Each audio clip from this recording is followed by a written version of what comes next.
It's the book of Psalms 9, verse 12. It says, when he maketh inquisition for blood, he remembereth them. He forgetteth not the cry of the humble. Giving all glory, honor, and praises due to Yahweh, Bahashem, Yahweh Shah, Bahashem, Rakahakwadash. Double honors to my apostles, elders, and bishops of Great Millstone who rule well over the flock of Israel. Shalom and salutations to you. I come out here pushing the words of truth and sincerity. Shalom to all the elect Akim and Akwathim, scattered Israelites and Israelite foreigners. Abarat Desire, which means Lord willing, this video will be edifying and repowering mouth. This is just going into this word that brothers love to bring out here at Great Millstone, Birmingham, which is Inquisition, and just diving into what the Inquisition right now, where the Inquisition is at right now when it comes to our enemies, Esau, Edom, and especially Amalek. All right, the nation who decided to call themselves the true biblical Israelites or Jews. So Psalms 9 and 12, again, it says, when he maketh inquisition for blood. First, let's get that word inquisition. And while I have it pulled up, NLT says, for he who avenges murder cases for the helpless. All right, so let's look at the word inquisition. We're going to look at it in a few ways and then keep going. Maketh inquisition. Inquisition, the word here in the Hebrew is darash. All right, darash. And it says to resort, to seek, simply to seek, but also going down. You'll see down here, to seek, but also require, demand. Then it says to investigate, inquire. So it's an inquiry or an investigation, and it's a long, lengthy investigation. It's a long, lengthy inquiry, whereas it's not going to take 1 or 2 days. Usually this thing builds up like a case. When you think about an inquisition now in the terms of demanding and requiring an investigation, and what an investigation can turn up, things that were previously covered up, right? You think of the word cover-ups. You think of hidden or secret secrets that get uncovered. Well, this is no more than an inquisition happening in real time. And then it goes on, when he maketh inquisition for blood. So what is happening is Yahweh Shem Shah is our avenger, the avenger of the biblical Israelites. And as it would stand, you would think that Israel as a nation has nobody to avenge for itself, right? Because the scriptures talk about us being as a worm, O Jacob, thou worm. We're pretty much a nation that has no resources within our own nation to be able to avenge ourselves. And this is why you have so many standoffs between Jake and the police. And the police will always outdo Jake, or Jake and other nations, and the nations always conquer Jake. We're pretty much left at the disadvantage, or the behest, for lack of better words, the overpowerment of any nation that comes up against us. This is because at the moment we are without our power and the resources that our power would usually provide for us. Say he would give us signs or indications that now would be a time to take down our enemies, and then we would go to war with them and we would defeat them. But we're in a situation now where there are no signs to defeat our enemy. There's just signs to be patient while this great inquisition or avenging or requiring of information is happening every day.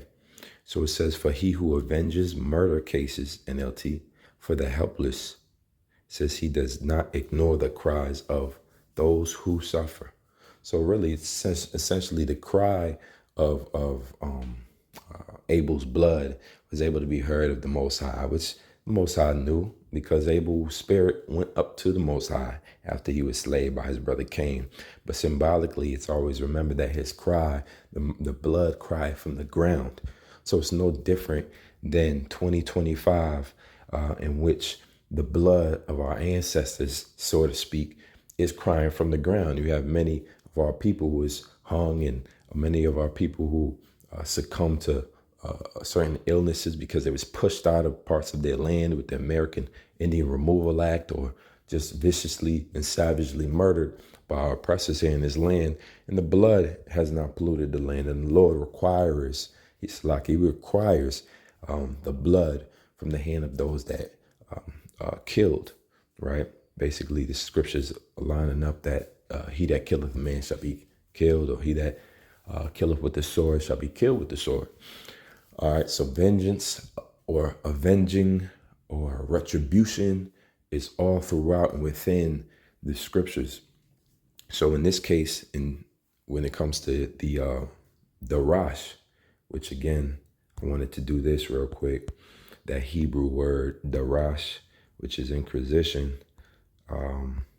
If you go ahead and I get it from Google and just take a look at this word here, Darash, it'll tell you Darash, two different Hebrew words meaning seek. It says are used to express the idea of seeking the Lord. In this verse, it says the first word Darash, which is the word that we're dealing with, which means to inquire or search carefully for something.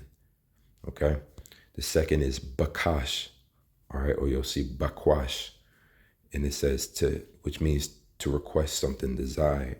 So this is a inquiry. This is a great search going on as per Psalms, but based upon biblical prophecy. Now, if I may, I'm going to go ahead now and leave this and go to a video. And maybe I'll just go into a little bit of what's going on. But basically, just a backdrop is that these days, Amalek is getting fully disposed. There's a deep, long effort and inquiry. People are acquiring information more and more and seeking uncovered or covered up answers on how these people got into power, and even challenging the idea that they are truly the biblical Israelites. And it all stems from prophecy that the Lord will make a great inquisition on those that basically killed and have bloody hands. And these are these people over there in the land of Israel. Come to find out, what they call anti-themism, I'll just say it like that. Anti-themism is not a real thing. Anti-themism is just another cover-up or a way to stop and prevent the inevitable, a full-out exposure of everything wicked that these Themites are doing over there. All right. So these small hatters, if you don't know what I'm saying, but you can read the title, Myron Cooked Israelis About the Dark Truth of Their Country. That would be an inquisition right there. You see, so it lines up with biblical prophecy. I'm not going to play it. You can want to go ahead and watch it. I was thinking about it, but for the sake of time. But as you can see, when you go into the comments section, there's more inquisitions going on, and you can see how the people want this inquisition to continue. Let's say what they say. LOL. Bringing up 9/11. Somebody wrote, bringing up 9/11 as an Israel supporter is not the brightest idea. This is the comment section. It says, it says, when Myron said the kids you kill every day don't have bomb shelters, brought tears to my eyes. Somebody said the USS Liberty started my journey of noticing. So the inquiry is also the fact of noticing something you didn't know before based upon all this new information that's been uncovered or digged up. All right. The scriptures talk about how the things of Esau searched out, showing you that he does a good job covering his tracks like any cunning hunter would. All right. The hunter, as he goes out there, he has to mask himself in the visuals of the place in which he's doing his cunning hunting. He has to smell like the land. He rubs and smears deer piss. He does a good job at hiding and covering things himself up so that he can blend in to become a better and greater threat. All right. And that the astuteness of the deer or the antelope or whatever he's hunting is basically limited, because he did a great job of camouflaging himself. And this is what Esau Edom has been doing for age, especially Amalek. When it comes to this USS Liberty, you do a diligent search on that in Inquisition, you'll find out that it was the Israelis. The only U.S. ship that has ever been attacked or sunk was done by the Israelis, our friends, so to speak. All right, our friends, U.S.'s friends in crime, their friends. Yeah, they sunk it, okay, and they killed a lot of servicemen that was on them ships, and it all got covered up. So you had this guy's speaking about that. So they said Myron is not suicidal because you gotta. There's also the idea that people are noticing when somebody comes out to speak about the Demites, or they get labeled anti-Demites. All of a sudden they have they delete themselves, or they're unalived in some freak accident. So people, that's a common phrase, but when you dig into it, when you do a little inquisition, why people say I'm not suicidal who are public figures, that's because they're saying something against the people who don't want their information exposed. Okay, so let's go into a few more precepts, and then we'll close it out. I'm gonna start with pretty much the book of Second Ezra 6. I'm gonna go ahead and read it in the CEB. Feel free to read along in the KJV.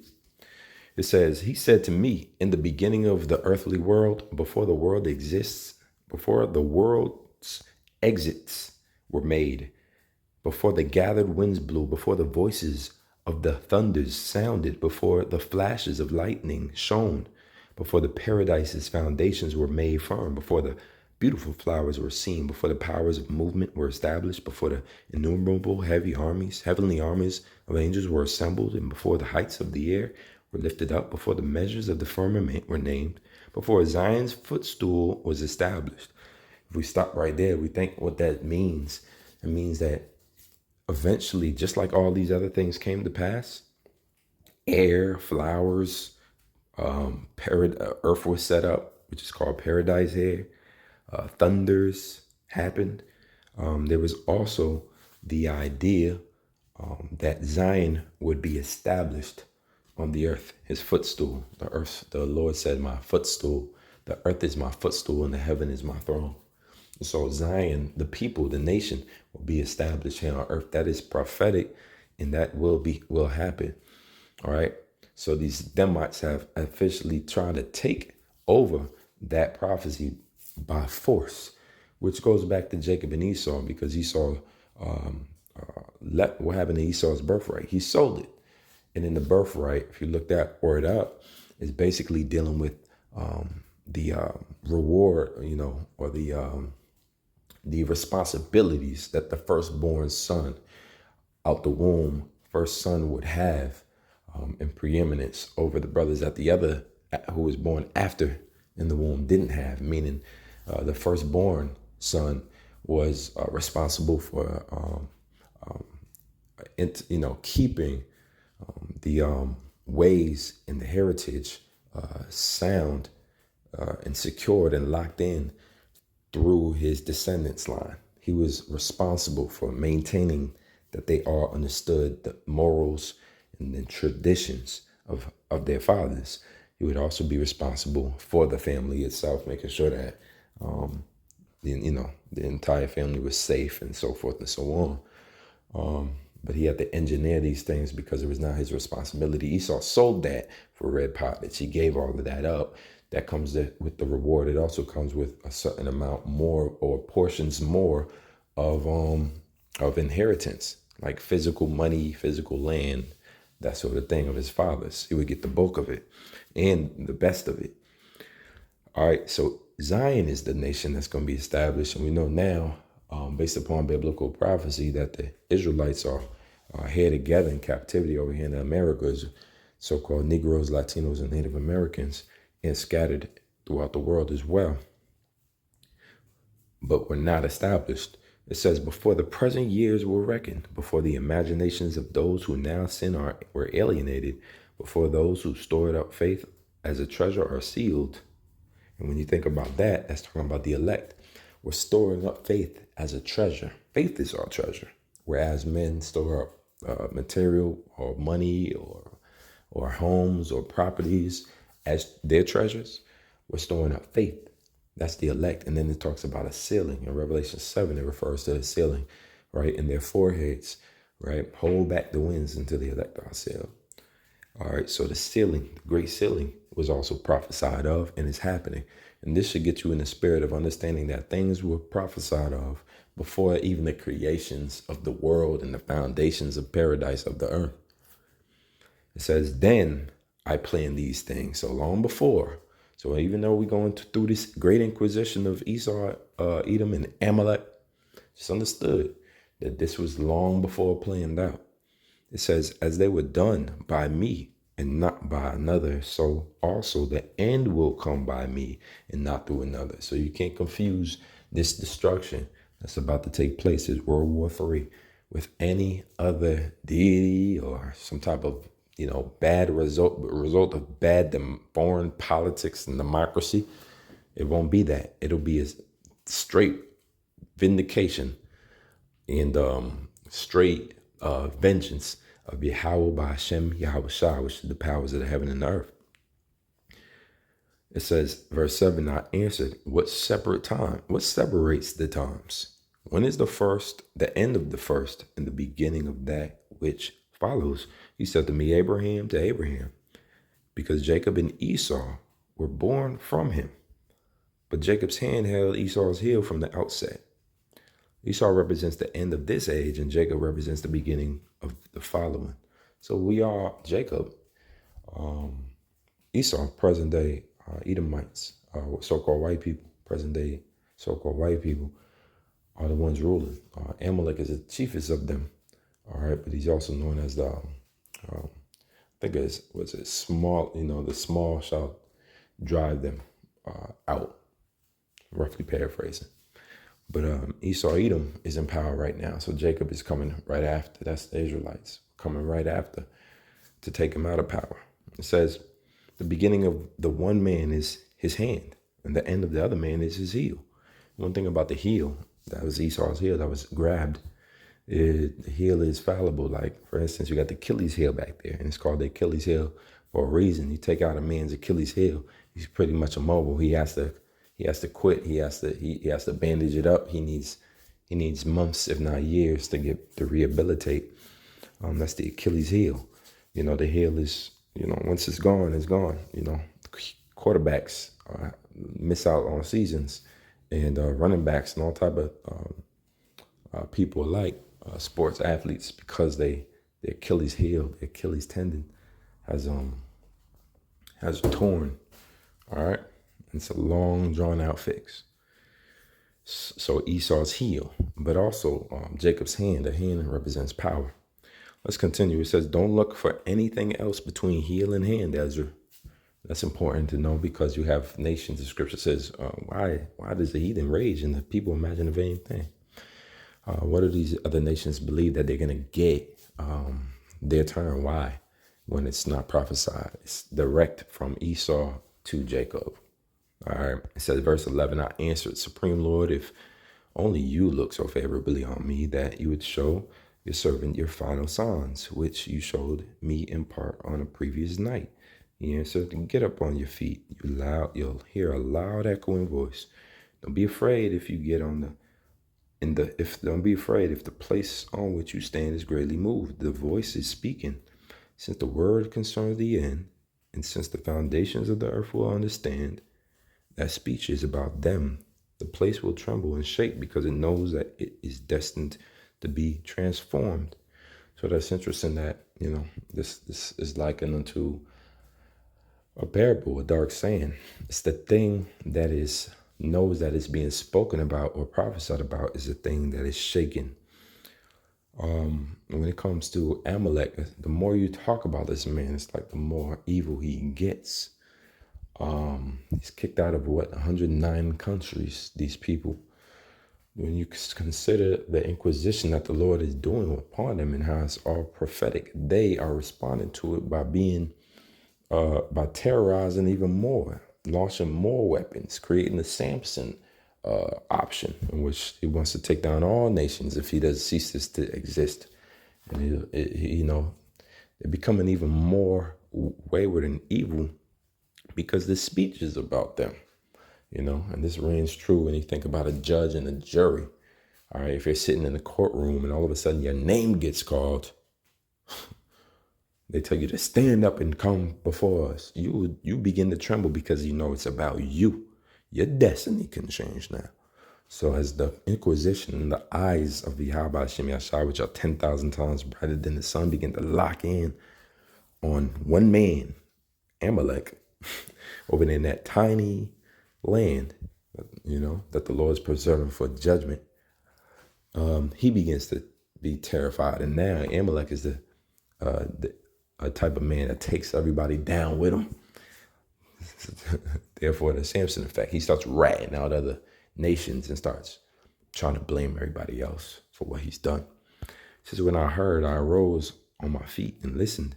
There was a voice speaking, and its sound was like the sound of deep waters. It said, look, the days are coming when I will begin to come near to visit those who live on earth, when I will begin to examine those who unjustly inflicted harm and their cruelty.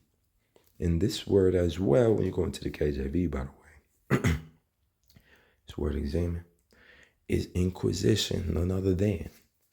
So the Lord again is making a long, drawn out, deep search, bringing up paperwork after paperwork, files and manila folders after manila folders, examining where Esau was at this time and who was responsible for the USS Liberty, who's responsible for the transatlantic slave trade. And all the Inquisition is bringing back more files, and as more files come up, this man becomes more and more petrified, and he's trying to come down even now with greater force to try to prevent this great Inquisition from happening. But it was always already prophesied to happen, whereas we're reading it now.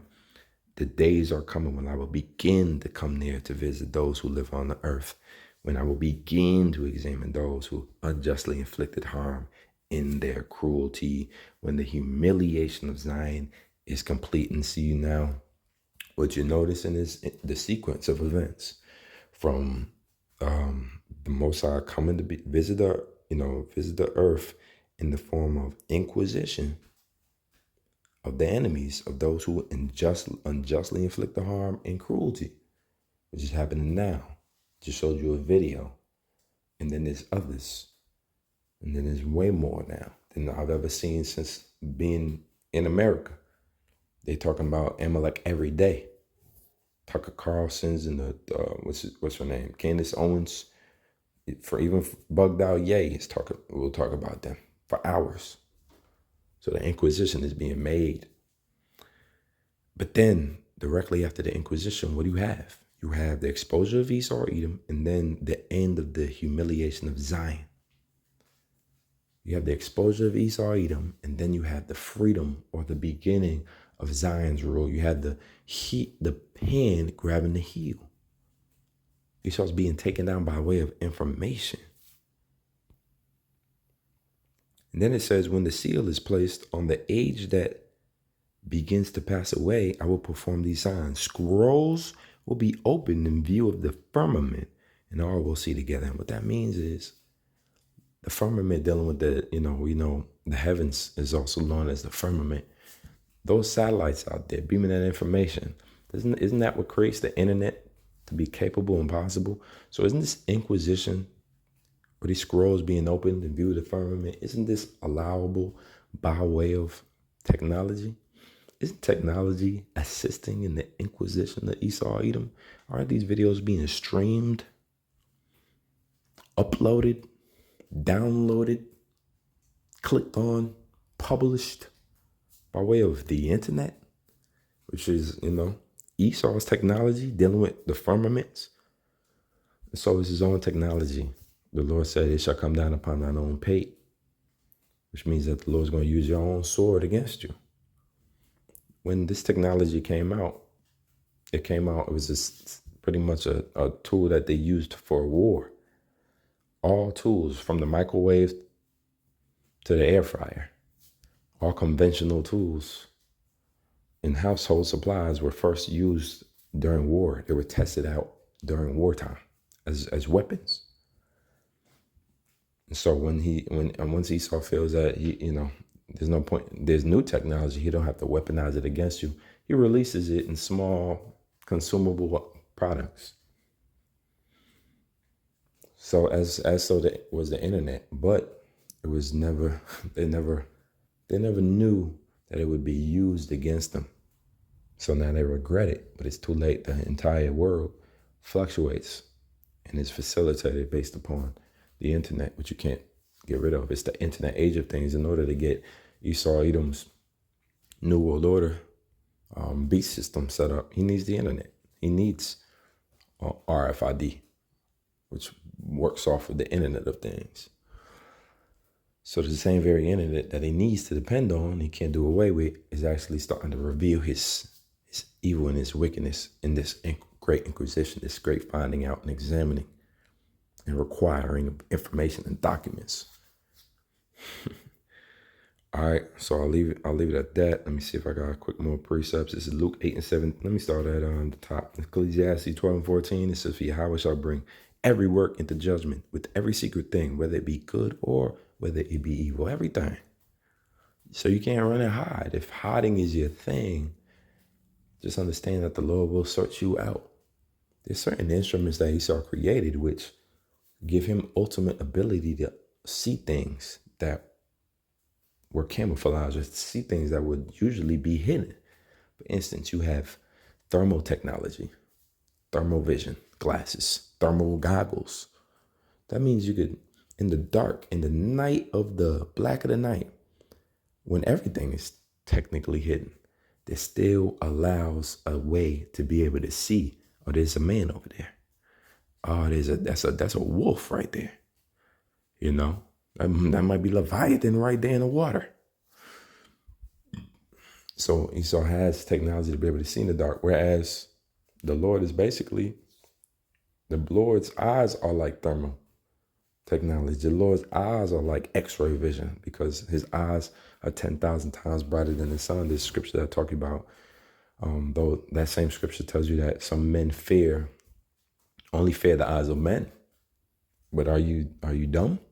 Do you not know that the eyes of the Lord are 10,000 times brighter than the sun? Being able to see exactly what you're covering up and what you're doing, even down to the blood and what you deny, like Cain, your forefather, denied killing his brother. Am I my brother's keeper? So what did the scripture say about Esau's lie? When he had the sword, he would rule by the sword, and then he would slay his brother Jacob, and he would oppress his brother Jacob. All right? Put a yoke of iron upon us. And he did so. So every secret thing is being revealed in the time we're in. This is the prophetic need of an inquisition that's actually going on as we speak constantly. And it's being done by enemies of ours and friends of ours alike, including our own selves. We sit down and do our inquisitions because Yahweh Shemeshah commands that we measure the times. 1 Timothy 5 and 24 says, some men's sins are open beforehand, going before to judgment, and some men they follow after. Now, quickly, I'm going to read that in the NLT, but it shows you that those sins aren't always revealed, but eventually they will be. Let's see, NLT. Remember, the sins of some people are obvious, leading them to certain judgment, but there are others whose sins will not be revealed until later. So here it is. We're at the point now when you look at the inquisition of Jacob, or Judah, Benjamin, Levi, so forth and so on.